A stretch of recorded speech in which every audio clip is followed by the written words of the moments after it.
భగవంతుడి దగ్గరకు వస్తే మాకు మైండ్ రిలీఫ్ అయితే మేము వస్తున్నాము. కాకపోతే మాకు బస్సులు చాలా ఇబ్బంది పెడతారు. దయచేసి మన మంత్రి పదవి ఎంతమంది ఉన్నారో మంత్రులు అయితే నాకైతే తెలియదు. అందరికీ ఒక విన్నపము, ఫ్రీ బస్సు తీసేయండి, మాకు ఒక మంచి చేయండి, మంచి చేయండి. కాకుండా మమ్మల్ని ఇబ్బంది పెట్టద్దు. ఆరోగ్యం బాగున్న వాళ్ళు ఉన్నారు, ఆరోగ్యం బాగాలేని వాళ్ళు ఉన్నారు. అందు గురించి దయచేసి ఫ్రీ బస్సు తీసేసి డబ్బులు పోయినా సరే కానీ మాకు మంచి సేవ ఇవ్వండి.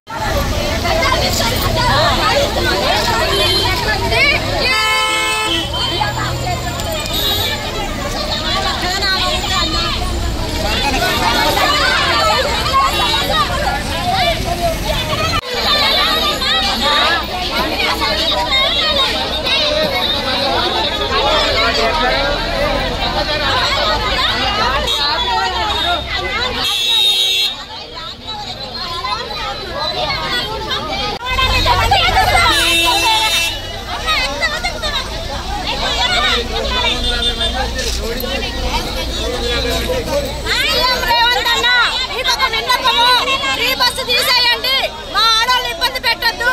మేము ఇంటి దగ్గర ఎన్నో సమస్యలతోటి భగవంతుడి దగ్గరకు వస్తే మాకు మైండ్ రిలీఫ్ అయితే మేము వస్తున్నాము. కాకపోతే మాకు బస్సులు చాలా ఇబ్బంది పెడతారు. దయచేసి మన మంత్రి పదవి ఎంతమంది ఉన్నారో మంత్రులు అయితే నాకైతే తెలియదు. అందరికీ ఒక విన్నపము, ఫ్రీ బస్సు తీసేయండి, మాకు ఒక మంచి చేయండి, మంచి చేయండి. కాకుండా మమ్మల్ని ఇబ్బంది పెట్టద్దు. ఆరోగ్యం బాగున్న వాళ్ళు ఉన్నారు, ఆరోగ్యం బాగాలేని వాళ్ళు ఉన్నారు. అందు గురించి దయచేసి ఫ్రీ బస్సు తీసేసి డబ్బులు పోయినా సరే కానీ మాకు మంచి సేవ ఇవ్వండి.